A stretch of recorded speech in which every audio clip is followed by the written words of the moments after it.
Há aqui um grave problema de irresponsabilidade por parte dos membros do Governo no que toca ao processo que se vive hoje nas escolas. As escolas estão hoje mergulhadas em instabilidade, a debater quais são as consequências da entrega ou da não entrega dos objetivos individuais e como é que prossegue esta farsa de processo de avaliação.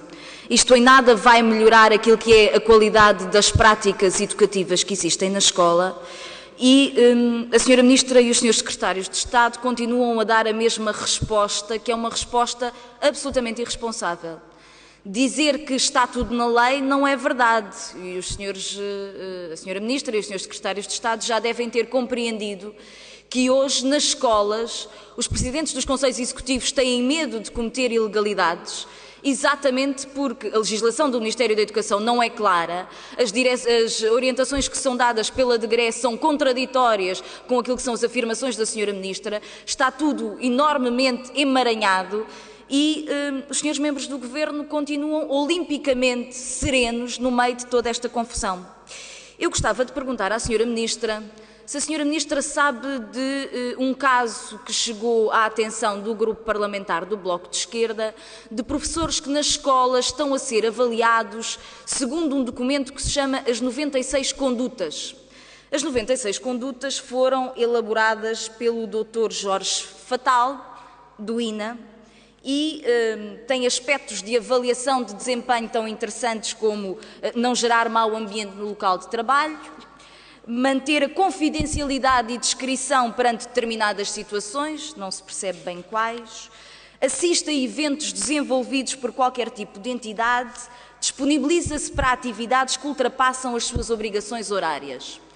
Nós gostávamos de saber se este tipo de documento pode ser utilizado para a avaliação do desempenho dos professores, uma vez que ele não é discutido com os avaliados, mas ele não é sequer facultado aos avaliados, porque o Dr. Jorge Fatal entende que sobre este documento há direitos autorais e, portanto, ele não pode ser divulgado no espaço público. Houve quem o tentasse divulgar e o Dr. Jorge Fatal escreveu a essas pessoas dizendo que o material que publicou é de propriedade privada e está protegido por direitos autorais. Nós gostávamos de saber porque é que há documentos que servem como grelhas de avaliação de docentes, que não podem ser divulgados no espaço público, que são de propriedade privada, ao que parece, de uma empresa que se chama People Performing Consulting, deste mesmo senhor, e, portanto, queríamos saber se isto é possível, se estão a ser pagos algum tipo de verbas para pagar estes direitos autorais a esta empresa e se isto é do conhecimento do Ministério da Educação, acontece apenas numa escola, 2 escolas, 3 escolas, gostávamos de saber. Mas gostávamos ainda de perceber como é que os senhores se conseguem manter em silêncio, em olímpico silêncio, perante a situação nas escolas. Sra. Ministra, Sr. Secretário de Estado, eu tenho comigo um comunicado de um Presidente de um Conselho Executivo que diz os objetivos individuais, a entrega dos objetivos individuais não é condição necessária para que o processo avaliativo se concretize. Tenho a seguir um testemunho de uma Presidente de Conselho Executivo, diretora de agrupamento e Presidente de outro agrupamento de escolas, que diz numa reunião tida com o Diretor Regional de Educação de Lisboa e Vale do Tejo, o Sr. Dr. José Leitão deu orientações no sentido que os professores que não apresentassem propostas de objetivos individuais não seriam avaliados. Bom, isto é contrário à outra comunicação. Tenho mais notificações. Tenho notificações que dizem que os presidentes dos conselhos executivos vão definir os objetivos individuais. Tenho outras em que diz, como consequência da não fixação de objetivos individuais e a impossibilidade do docente ser avaliado, está nomeadamente a não renovação de contrato. Ou seja, nós temos hoje, para uma situação idêntica de professores que não entregaram objetivos individuais, vários tipos de consequências. E os senhores têm que explicar isto. Não podem ficar mudos perante esta situação.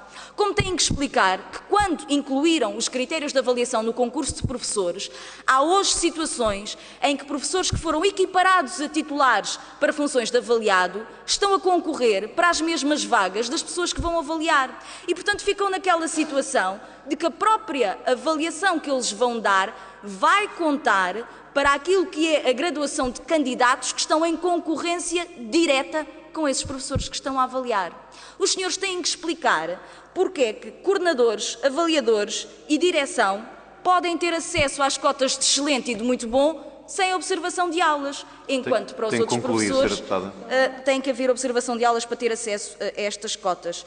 Têm que explicar porque é que há vice-presidentes de conselhos executivos que vão deixar de lecionar e de dar aulas para fazer avaliação. Têm que explicar toda esta confusão. O que não podem é dizer que se vai cumprir a legalidade quando já se percebeu que esta situação só está a gerar instabilidade e insegurança nas escolas. Os senhores têm que concluir o terceiro período com o mínimo de dignidade e é isso que o país lhes exige. Muito obrigado, Sra. Deputada Ana Drago. Dou a palavra ao Sr. Secretário de Estado Adjunto e da Educação. Muito obrigado. Sra. Deputada, mais uma vez, aquilo que se pretende é impedir que se faça a avaliação. E a avaliação está consagrada na lei e tem regras consagradas na lei. E são essas que têm de ser cumpridas. Naturalmente que o Ministério da Educação não pode ser responsabilizado por todas as intervenções que todos os membros da comunidade educativa têm relativamente a este processo de avaliação. A Sra. Deputada cita posições diferentes de presidentes de conselhos executivos, não quer dizer que o Ministério da Educação subscreva essas posições, ou uma ou outra. Relativamente a este processo, as escolas têm e devem ter uma margem significativa de autonomia. E a fixação dos instrumentos de registro é feita pelas escolas de acordo com a lei. Como é óbvio, há órgãos nas escolas que foram responsáveis pela escolha e definição desses instrumentos de registro. Em qualquer caso, se esses instrumentos de registro não cumprem a lei, existem na própria lei os instrumentos necessários para que nenhum avaliado seja prejudicado por esse facto.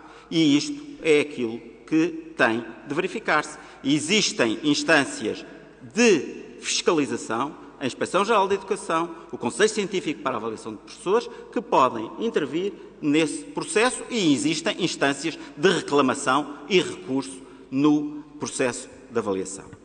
Aquilo que me parece extraordinário é que a senhora deputada, como de resto outros deputados da oposição, estejam sobretudo preocupadas com o problema daqueles que não cumprem.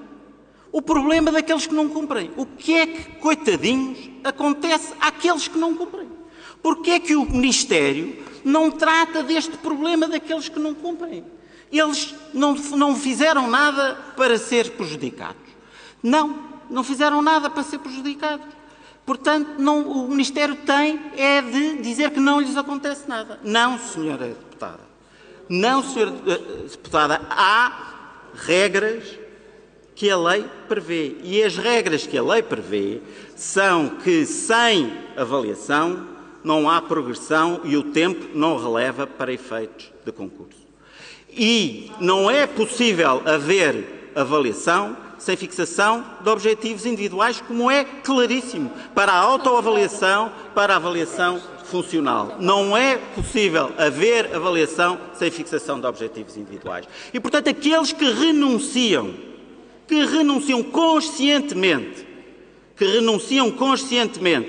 à apresentação de objetivos individuais, não podem depois queixar-se dos prejuízos que isso lhes causa. E esta é que é a questão. Diz a senhora deputada, as escolas estão a debater os problemas das consequências da não entrega de objetivos individuais. Ó, senhora deputada, não há nenhum problema se os professores cumprirem aquilo que está na lei.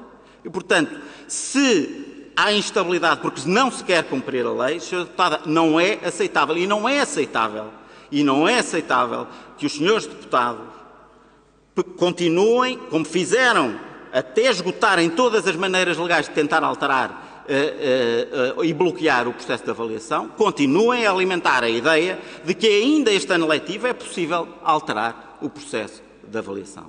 Isto não é maneira de, com responsabilidade, exercer o mandato que têm naturalmente. Sr. Secretário de Estado, terminou? Usa da palavra o Sr. Deputado Francisco Madeira Lopes, em representação do Grupo Parlamentar Partido Ecologista aos Verdes.